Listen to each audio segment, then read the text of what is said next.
நேற்றிலிருந்து எந்த பக்கம் திரும்பினாலும் ஒரே கதறல் சத்தம். ராஜபக்ச தரப்பை சேர்ந்த முன்னாள் அமைச்சர்கள், அரசியல்வாதிகள் நிறைய பேர் ஒரு விதமான கலக்கத்தோட கதறதுக்கு ஆரம்பிச்சிருக்கிறத நேற்றைய நாளில் இருந்து பார்க்க முடியுது.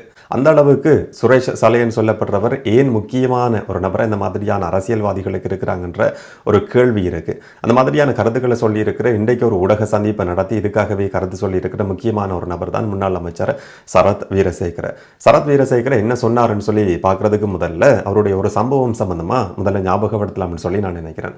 சஹ்ரான் ஹாஷிம் பயன்படுத்தினதை சொல்லப்படுற ஒரு வாகனத்தை சரத் வீரசேகர ஒரு காலகட்டத்தில் பயன்படுத்தினார் சொல்லி அவர் மேலே குற்றம் சுமத்தப்பட்டிருந்தது. அதாவது சஹ்ரான் ஹாஷிமினுடைய வாகனத்தை சரத் வீரசேகர பயன்படுத்தினாரான்றதும் தெரியாது.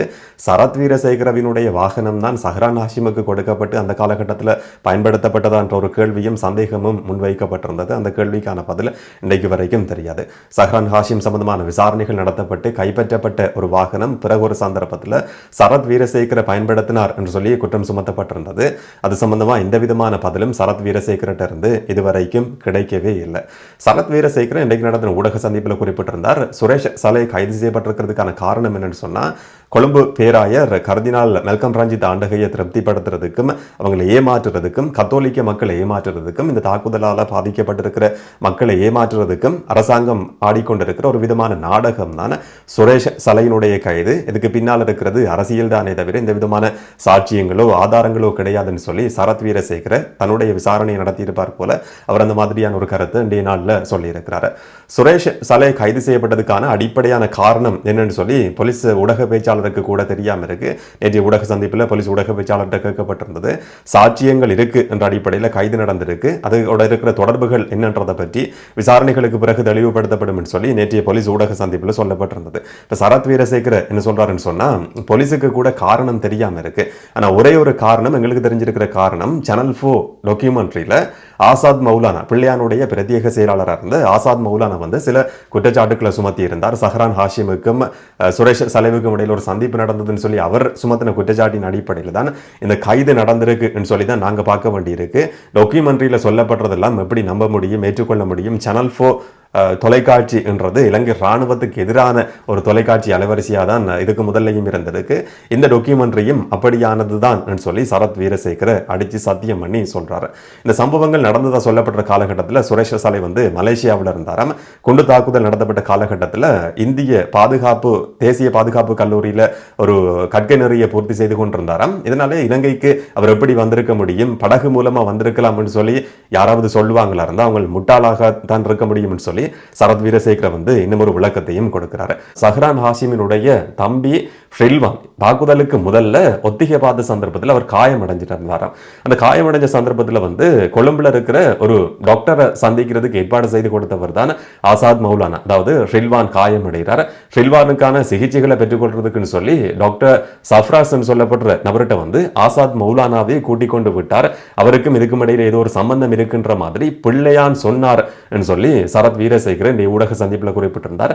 இந்த மாதிரியான தொடர்புகள் காரணமாக தான் அவர் வெளிநாட்டில் தலைமறைவாகி இருக்கிறார். அவர் சொல்றதையெல்லாம் எப்படி நம்ப முடியும் சொல்லி திரும்ப திரும்ப அவர் கேள்வி எழுப்பியிருந்தார்.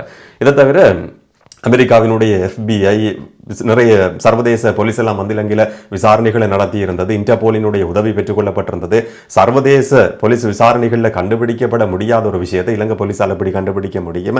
இதுக்கு பின்னால் இருக்கிறது அரசியல் நோக்கம் கிடையாது. IS பயங்கரவாத தாக்குதல் தான்.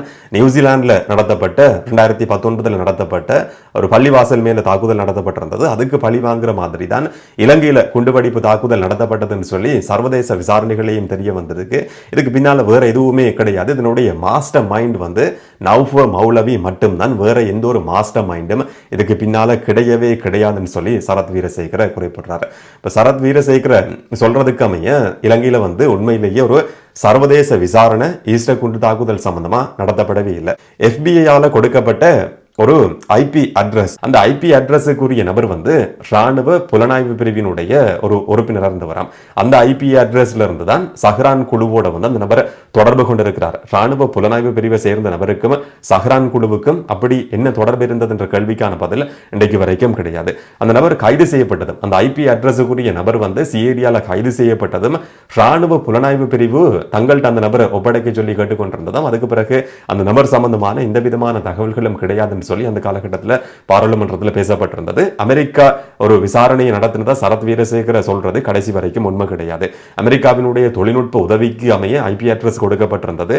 அந்த ஐபி அட்ரஸுக்குரிய நபர் கைது செய்யப்பட்டிருந்தாலும் அவருக்கு என்ன நடந்தது என்ற கேள்விக்கான பதிலும் இன்னைக்கு வரைக்கும் கிடையாது. கிரைஸ்ட் சர்ச் சம்பவத்தை வந்து இதுக்கு உதாரணமா இதுதான் அதுக்கான காரணம் சொல்லி அவர் குறிப்பிடுறாரு. அந்த தாக்குதல் நடக்கிறது 2019 மார்ச் 15 ஈஸ்டர் தாக்குதல் நடக்கிறது 2015 ஏப்ரல் 21 ஒரு கிழமைக்குள்ள இந்த மாதிரியான ஒரு துல்லியமான தாக்குதலை நடத்த முடியும் சொல்லி முன்னாள் பொதுமக்கள் பாதுகாப்பு அமைச்சர் சரத் வீரசேகரவன் சொன்னா நம்ப முடியும்.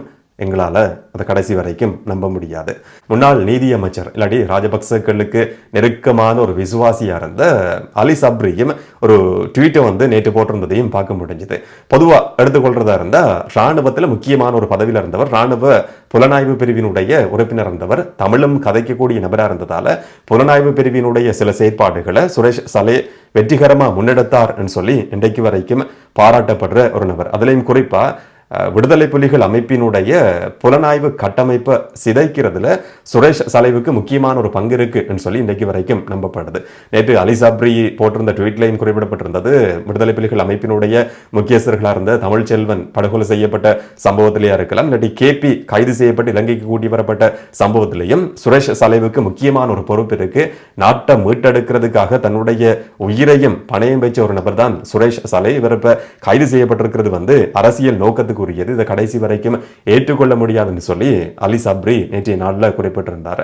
2011 காலகட்டத்தில் சுரேஷ் சலைவுக்கும் சஹ்ரான் ஹாஷிம் குழுவுக்கும் இடையில நெருக்கமான தொடர்புகள் ஏற்பட ஆரம்பிச்சிருந்தது. யுத்தத்துக்கு பிறகு இந்த மாதிரியான குழுவோட சுரேஷ் சலை வந்து பழகிறதுக்கு ஆரம்பிச்சிருந்தாருன்னு சொல்லி சரத் போன்சேகா ஒரு சந்தர்ப்பத்தில் குறிப்பிட்டிருந்தார். கிழக்கு மாகாணத்தில் இந்த மாதிரியான நபர்களை புலனாய்வு பிரிவினுடைய உறுப்பினர்கள் என்ற பெயரில் அரசாங்கம் சம்பளம் கொடுத்து வச்சிருந்தது. சலைவுக்கும் சஹ்ரான் ஹாஷிம் குழுவுக்கும் இடையில நெருக்கமான தொடர்பு 2010-11 காலகட்டத்தில் இருந்து தான் ஏற்பட்டிருந்தது. அந்த காலகட்டத்தில் இருந்தே அவங்களோட தொடர்பில் இருந்த நபர் தான் சுரேஷ் சலை என்று சொல்லி பொன்சேகா குறிப்பிட்டார். இதையும் தவிர அவர் மேல சுமத்தப்பட்ட இன்னும் ஒரு பாரதூரமான குற்றச்சாட்டும் இருக்கு. 2010 ஜனாதிபதி தேர்தல் நடந்த காலகட்டத்தில் வடக்கு கிழக்குல சில இடங்கள்ல குண்டுவெடிப்பு சம்பவங்கள் பதிவாகி இருந்தது, கைக்குண்டுகள் வீசப்பட்ட சம்பவங்கள். அந்த கைக்குண்டு வீசப்பட்ட சம்பவத்தை வவுனியாவிலிருந்து வழிநடத்தின நபரும் சுரேஷ் சலேன்னு சொல்லி அவர் மேல ஒரு குற்றச்சாட்டும் இருக்கு. இந்த குற்றச்சாட்டை சுமத்தினவர் சரத் பொன்சேகா. பாராளுமன்றத்தில் இந்த குற்றச்சாட்டு சுமத்தப்பட்டிருந்தது.